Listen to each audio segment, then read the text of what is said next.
Laura here from sixfigurewritingsecrets.com and Better Biz Academy. And today I want to touch on something that drives me crazy when other people say they'll do it, even freelancers that I'm thinking about hiring. This is a critical mistake that causes people to question your value immediately. So what this mistake is when you're in the initial contact with a prospective client, you mention upfront that you're willing to negotiate. Now, there is nothing wrong with negotiating. It's often part of the freelancing process. But when you tell your client immediately that you intend to negotiate, you already weaken your position for those negotiations, right? You're already telling the client that your rate can be adjusted kind of based on a whim, and you're already willing to negotiate it down before you know anything about who they are, how they work, or the type of project they want you to complete. You're in a much better position to negotiate or to even let the client know that you're open to negotiation after there has been a conversation. This is because you and the client want to be on the same page about the exact type of work that needs to be completed and how you can help them complete that work. I see a lot of freelancers do this up front.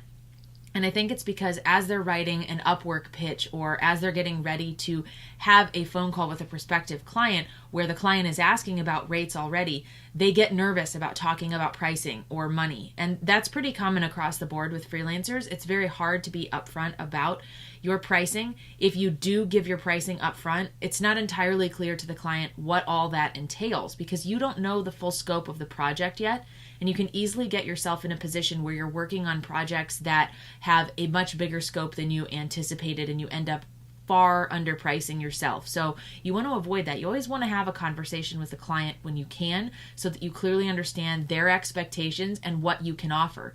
Customized proposals are often much easier to create. So even if you're on Upwork and you're submitting a bid and you have to put some number in that field, you can instead say, this is just a general number based on what I've read so far. I'd like to have a 5-minute phone call with you to discuss this further. But don't tell the person up front, in the second sentence of your pitch, or if you get a cold email through your website and they're asking for more information about your rates, don't immediately say it's all open to negotiation.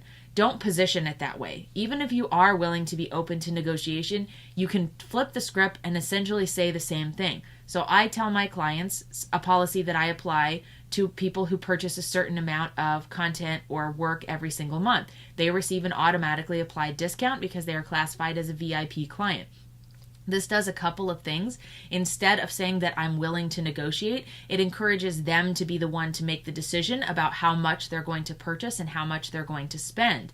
That puts the ball in their court rather than me up front saying, well, yeah, there's some wiggle room in negotiation. Explain to them your policies for negotiation and give them an opportunity to think about it. Negotiation is very common in these types of situations, but don't price yourself out of the scenario before you even begin. Don't let them know that you have a lack of confidence or clarity about your pricing.